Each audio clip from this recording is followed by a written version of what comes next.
अस्सलाम वालेकुम, नमस्कार, सत श्री अकाल। खैर मकदम है। उम्मीद है आप लोग का आज का दिन बहुत अच्छा बेहतर गया हो। इसके अलावा आगे चलते हैं। उसके बाद ये तो ज़कात का सिलसिला चल रहा था, अब हम रोज़े के सिलसिले पे आते हैं। रोज़ा इतनी ही ज़्यादा, जो रमज़ान जो टॉपिक स्पेशली हमने लिया है कि क्यों रमज़ान, तो मैंने जैसे पहले के दिन में बताया था कि रमज़ान का मतलब होता है, रम मतलब होता है रहमत और दान मतलब होता है बारिश। तो रहमत की बारिश का ये महीना है और इस महीने में आप जो भी चीज़ करते हैं उसकी एक तरह से बारिश होती है। मतलब आप अगर एक रोज़ा रख रहे हैं तो कई कई रोज़ों का आपको सवाब मिलता है। आप एक एक नमाज़ पढ़ रहे हैं तो कई कई नमाज़ों का आपको सवाब मिलता है। आप 1 रुपये किसी को अगर दे रहे हैं तो कई कई रुपए के चीज़ों की आपको सवाब मिलती है। लेकिन सबसे ज़्यादा इम्पॉर्टेंस जो इस्लाम में होता है वो होता है आपका ईमान, आपकी नीयत। Islam is completely based on iman and niyat. यहाँ पे किसी को दिखाने के लिए कुछ नहीं किया जाता, यहाँ पे किसी को समझाने के लिए कुछ किया नहीं जाता, ये अपने आप में डेवलप करने के लिए चीज़ों को किया जाता है।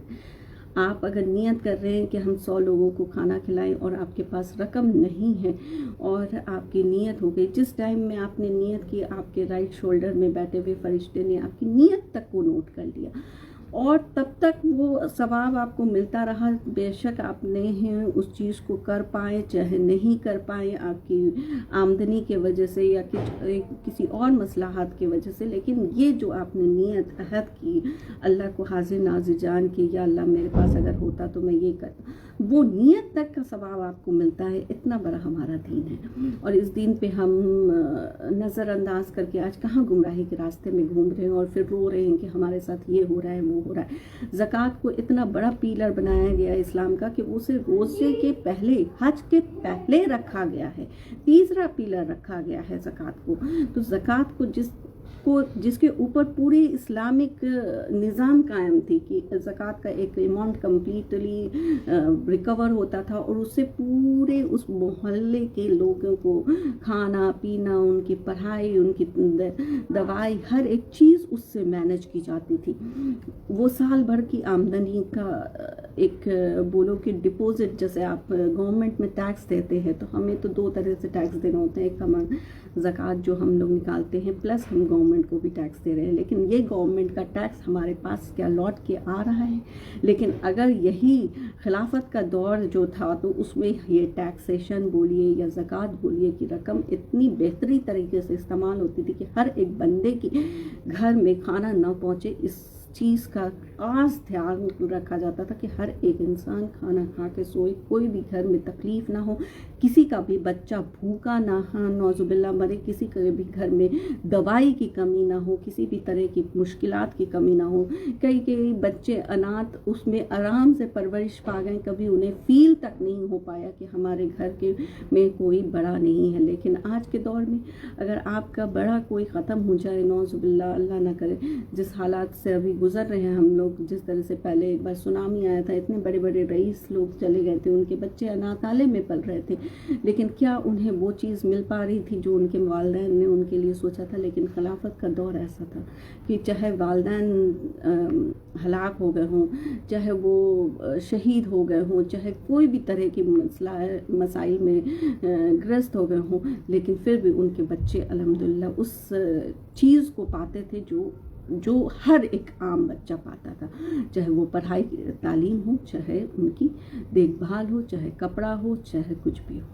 क्योंकि बात हो रही है बैतुल माल के इस्तेमाल की, तो मैं यहाँ पे आपको बता दूँ कि जो मदरसे का ट्रेंड है वो उसी टाइम से स्टार्ट हुआ। मदरसा क्यों रखा गया था? मदरसा फ्री होता था ताकि सारे बच्चे, चाहे वो कितने भी अमीर हों चाहे कितने भी गरीब हों, सब एक जैसे तरीके से एक जगह से पढ़ के निकलें और उनकी तालीम में कोई तरह की आमदनी की वजह से तकलीफ़ ना हो।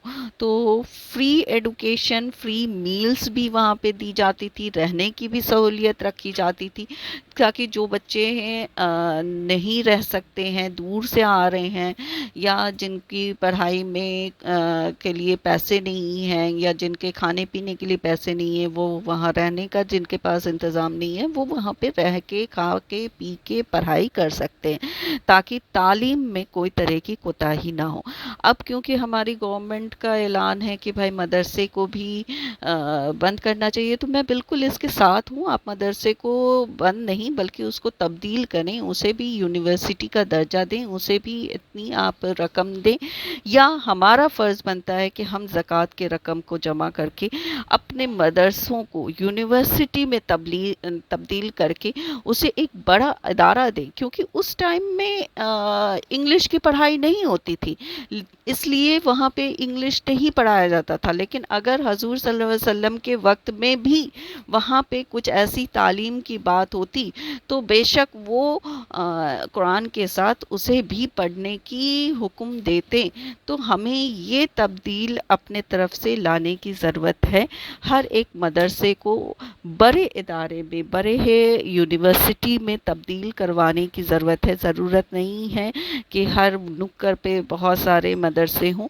एक मदरसा एक एरिया में हो, जिसे एक बड़े अदारे का रूप दिया जा सके, जिसे यूनिवर्सिटी की मान्यता दी जा सके, जहां हर तरह के लोग, हर तरह के बच्चे, गरीब के, अमीर के, रह के, खा के, पी के पढ़ाई कर सके, उम्दा इल्म हासिल कर सके, जिस इल्म के लिए हमारे कुरान में भी है कि अगर इल्म के लिए तुम्हें चीन तक जाना पड़े, यानी पहाड़ पे भी जाना पड़े, तो तुम जाओ।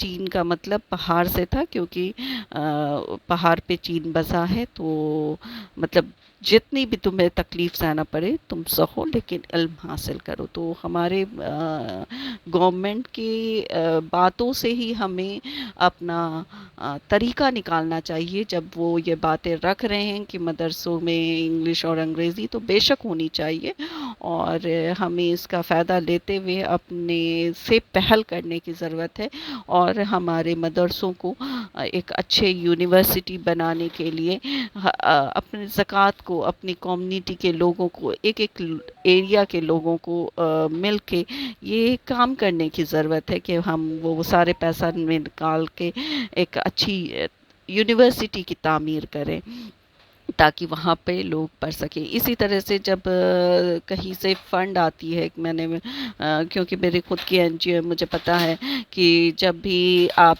किसी भी तरह की चीज़ों के लिए बात करते हैं, तो अगर उसमें आप बात मदरसे और मस्जिद की तामीर के करें तो फिर भी फ़ंड आ जाती है, लेकिन और चीज़ों के लिए फ़ंड निकालना बड़ा मुश्किल होता है।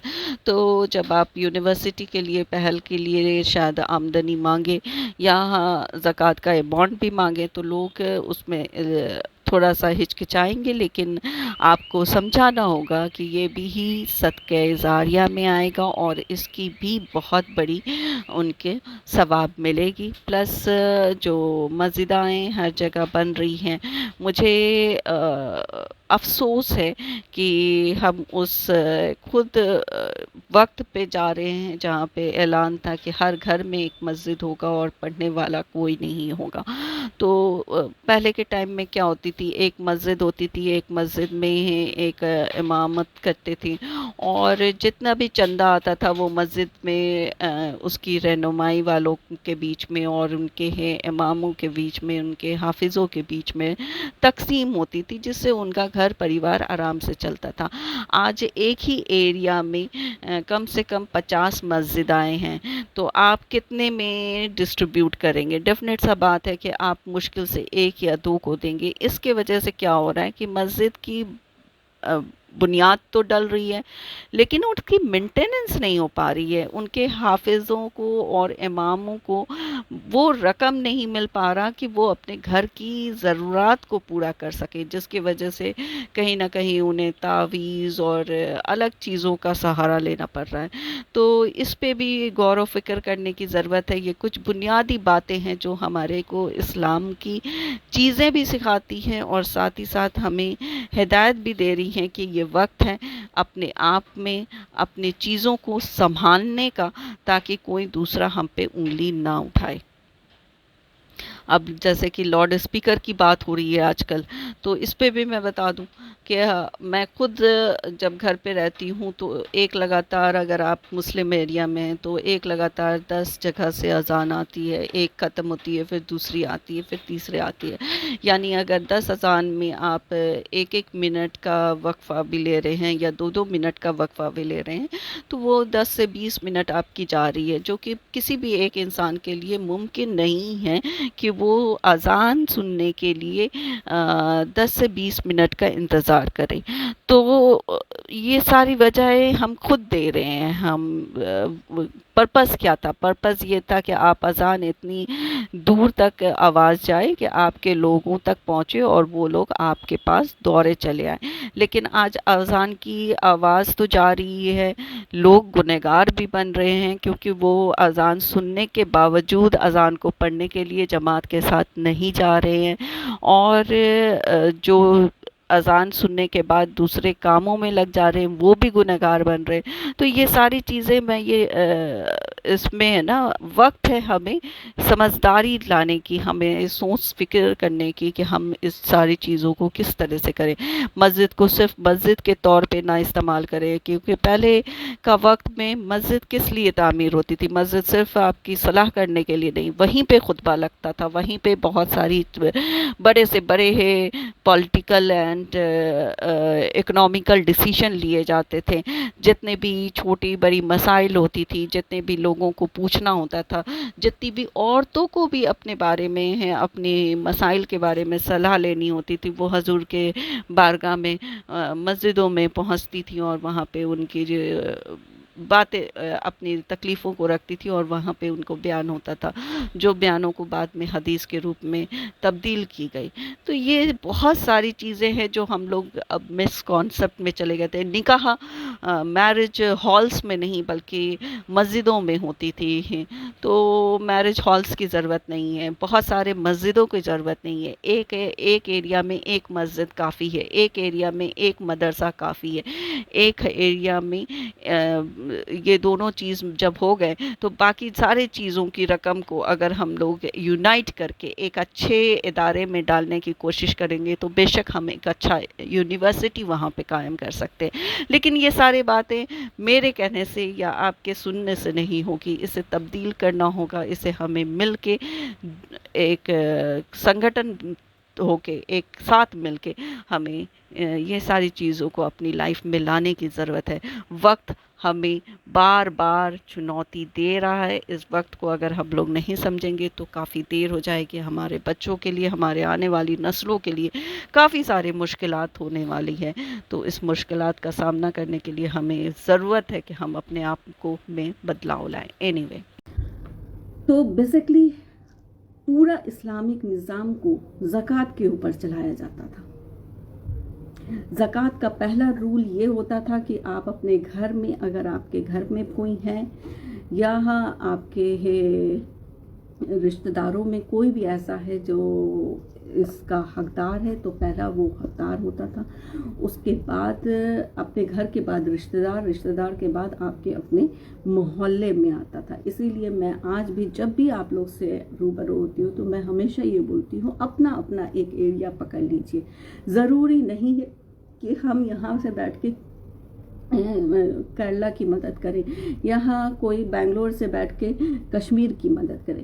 لیکن اگر بنگلور کے لوگ بیٹھ کے بنگلور کے لوگوں کی مدد کر سکتے ہیں اور دلی کے لوگ بیٹھ کے دلی کے لوگوں کو مدد کر سکتے ہیں، ہر جگہ اگر اس طرح کا نظام اسٹارٹ ہو جاتا ہے تو ہمیں یہ چیزیں، یہ ڈپینڈنسی جو آج کے ٹائم میں ہم اپنے گورنمنٹ کے پاس ہے، یہ کہیں نہ کہیں بند ہو جائے گی. اسی لیے خلافت کے دور کے بعد پھر یہ امامت میں ڈیولپ ہوا. امام ساری نظام کو امام لوگ سنبھالتے تھے اور آگے سے ایک راجا کا چہرہ انہوں نے کرنا شروع کر دیا. راجا صرف ایک روپ ہوتا تھا، جیسے ایک آج کے دور میں بھی آپ پریزیڈنٹ کو بولو تو صرف ایک چہرہ ہے. ऑल टुगेदर हमारी कॉन्स्टिट्यूशनल सिस्टम को संभालने वाला पीएम होता है, तो वो पीएम की अहमियत रखते थे वो। लेकिन पीएम सारा चीज़ आगे आके करता है, लेकिन खिलाफत के दौर में जो खलीफा होते थे वो सारा चीज़ बैकग्राउंड में करते थे, और आगे भी एक चेहरा रहता था। सुल्तान कह लीजिए, राजा कह लीजिए, बादशाह कह लीजिए, जो भी चीज़ कह लीजिए, निज़ाम कह लीजिए। तो निज़ाम के नाम से पहले शुरू हुआ, उसके बाद उसका नाम आगे करते करते करते सल्तनत और सुल्तान तक आ गया। और जब सल्तनत और सुल्तान तक आया तो इमामत का दौर कमज़ोर हो गया था, बहुत ही ज़्यादा कमज़ोर हो गया था। निज़ाम जो थे वो टेक ओवर कर चुके थे हर एक चीज़ को। तो इमामत का दौर सिर्फ मस्जिदों और मदरसों तक रह गया था, जिसके वजह से आज हम लोग इतनी ज़्यादा प्रॉब्लम्स में आ रहे हैं। और यही वक्त था जिस वक्त से है बड़े और छोटे अलग होने लगे, यानी अमीर और गरीब तबका अलग होने लगा। वरना इस्लाम में सबको एक साथ लेके चलने की हिदायत थी, और बहुत हद तक ये चीज़ अमलिया हो रही थी, बहुत ही अच्छे तरीके से चल रही थी, क्योंकि सारा चीज़ जो है खलीफा और इमामत के अंदर था, और वो लोग सारे चीज़ को बड़े ही परहेजगारी तरीके से अल्लाह के डर के साथ चलाते थे। आज भी आप देखिए मदरसों में, मस्जिदों में जो इमाम, उस दौर के इमाम की कंपैरिजन में तो आज के कोई भी इमाम आपको नहीं मिलेंगे। आप अगर ये सोचिएगा भी कि हम उस दौर के तरह ये निज़ाम को वापस ले आए और इमामत के हवाले करें, तो वो चीज़ हो नहीं सकता, क्योंकि वो इमामत और आज के इमामों में बहुत ही करोड़ों का डिफरेंस है।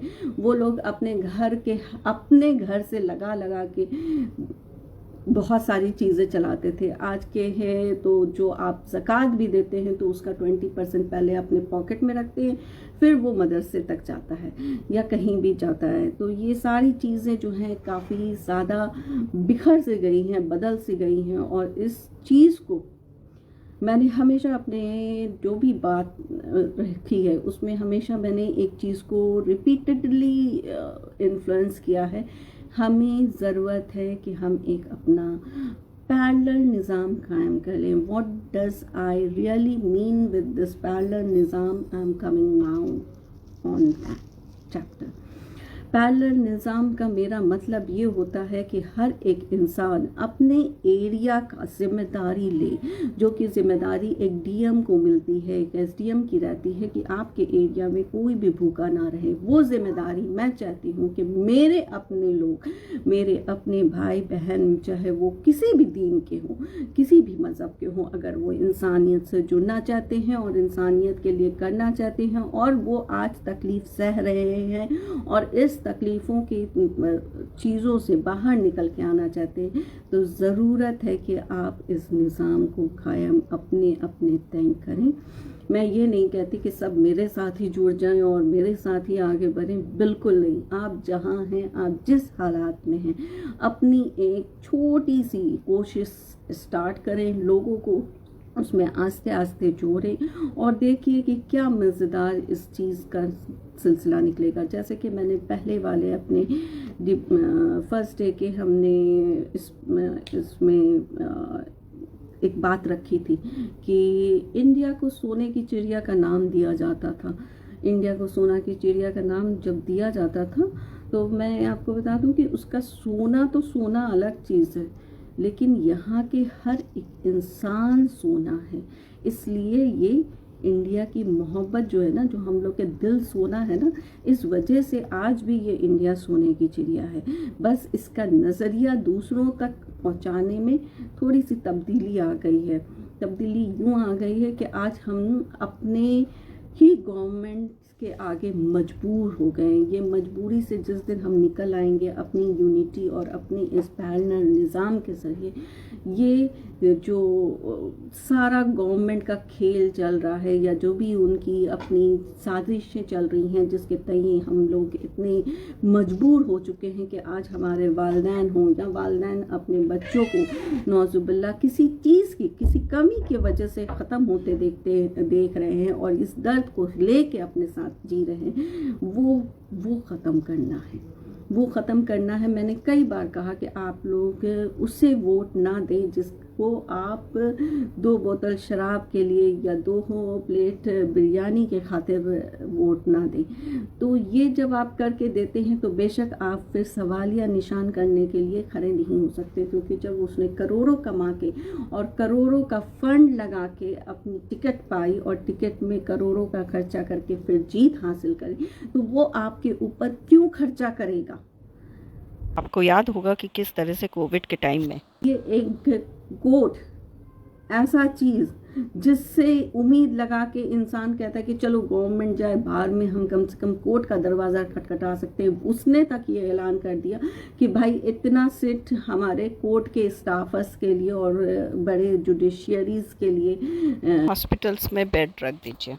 کیا یہ ایک نظام کے اندر آتا ہے؟ کیا اس طرح کے نظام میں ہم امید کر سکتے ہیں کہ ہمارے غریب بھائی تو چھوڑیے, یہاں کا سسٹم کیا چل رہا ہے 6 سال سے 7 سال سے 8 سال سے, بلکہ جب سے یہ سارا چیز الیکشنز اینڈ جتنے بھی ہمارے سسٹم اسٹارٹ ہوئے ہیں, پنچایتی راج ہو چاہے آپ کو ایم ایل ایز الیکشن ہو چاہے ایم پیز الیکشن ہو, اس میں جو سسٹم چلا آ رہا ہے سسٹم یہی چلا آ رہا ہے کہ جو امیر ہے وہ امیر ہو جائے اور جو غریب ہے اس کو آپ اتنا زیادہ مجبور کر دیں کہ وہ ختم ہو جائے, اور جو لوور غریب ہے وہ غریب کے راستے پہ چلائے.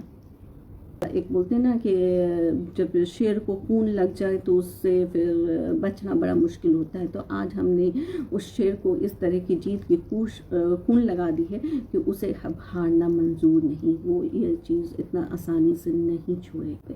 میں بہت خوش ہوتی ہوں یہ سوچ کے کہ آتم نربھر جو ایگزیکٹ ورڈ ہے جو آج کے زمانے میں ہم لوگ کر رہے ہیں نا, وہ چیز سے بہتر کوئی اور ہمیں نہیں سکھا سکتا تھا. I really respect for this our P M. ایک بندہ کووڈ کے ٹائم میں کیسے gas cylinder oxygen cylinder operate کرنا ہے, کیسے انجیکشن تک لگانا ہے, اپنے ہی گھر میں کیسے سارا نظام کریٹ کرنا ہے سیکھ چکا ہے. اس کے لیے تو ڈیفینیٹلی کوئی اور نہیں کرا سکتا تھا. اسی طرح سے آپ کو ایک اور چیز بھی سیکھنی ہے کہ ہر ایک گھر میں آپ کو نماز قائم کرنے کے لیے امام ہونا چاہیے, کسی کو امامت کرنی چاہیے. تو ہر گھر میں آپ لوگ کو اپنا ایک سسٹم دیکھنا ہے, انتظار نہیں کرنا ہے کہ مسجد میں جائیں گے تو نماز پڑھیں گے, کیونکہ میں نے پہلے بھی بولا نمازوں سے مسجد ہے, مسجدوں سے نماز نہیں. جماعت قائم کرنے کے لیے 2 آدمی سے زیادہ جہاں پہ بھی ہو, جہاں پہ بھی دین ہو, وہاں پہ آپ جماعت قائم کر سکتے ہیں. بس ایک کو امامت کرنی ہوتی ہے, باقی پیچھے کم سے کم 2 انسان ہونی چاہیے. اور اگر آپ جماعت میں نماز نہیں بھی پڑھ پا رہے ہیں تو بھی آپ ایک دوسرے کے ساتھ پڑھنے کا ثواب آپ کو اللہ دے گا, کیونکہ اللہ تو دینے والا ہے, وہ تو بہانے ڈھونڈتا ہے کہ ہم اپنے محبوب بندوں کو کس طرح سے ثواب کا درجہ دے سکیں, کس طرح سے ان کی مشکلاتوں کو ہم دور کر سکیں. میں نے سوچا تھا کہ آج میں تھوڑا سا روزہ کا چیپٹر کمپلیٹ کروں گی, لیکن وقت کی نزاکت دیکھتے ہوئے اور وقت کا ٹائم دیکھتے ہوئے مجھے نہیں لگ رہا کہ میں آج کمپلیٹ کر پاؤں گی. تو بہرحال بس میں اتنا کہنا چاہوں گی کہ لیلۃ القدر, کیونکہ جو ایک دن ایک رات ایسی آتی ہے جس کا ثواب آپ کو 10,000 راتوں کے برابر ملتا ہے, وہ ہمارے لاسٹ 10 دنوں میں آتی ہے, جس کو میں نے نجات کا دنوں بولا تھا, جس میں کئی لوگ اتفاق پہ بھی بیٹھتے ہیں, لیکن سب کے لیے یہ ممکن نہیں ہوتا. اس لیے کوشش کریں کہ آپ عشاء کی نماز خاص طور سے جماعت میں پڑھیں, اور پھر فجر کی نماز بھی جماعت میں پڑھیں, کیونکہ کہا جاتا ہے کہ جو بھی انسان عشاء کی نماز اور فجر کی نماز جماعت میں پڑھتا ہے اس کو رات بھر کی تلاوتوں کا کریڈٹ ملتا ہے. تو جس طرح سے لیلۃ القدر کس دن ہوگا, کس ٹائم میں ہوگا, یہ ہمیں علم نہیں ہوتی, اور ہم کوشش کرتے ہیں کہ رات لاسٹ کا وہ ہفتہ جو بھی اور دنز آتے ہیں, چاہے وہ 21 ہو, چاہے 23 ہو, چاہے 25 ہو, چاہے 27 ہو, چاہے 29 ہو, یہ دنوں کے بیچ میں کوئی ایک دن لیلۃ القدر ہو سکتی ہے. تو ہماری کوشش کرنی چاہیے کہ ہم راتوں میں خاص طور سے یہ چیز کو اپنائیں, اور اور کوئی بھی ایک رات بھی اس طرح سے مس نہ کریں، اور اگر جا کے پوری رات پڑھ سکتے ہیں تو الحمدللہ ماشاء اللہ بہت اچھی بات ہے، اور نہیں کر سکتے تو کم سے کم یہ ضرور کریں، اور تہجد کی پابندی کریں اس ٹائم میں۔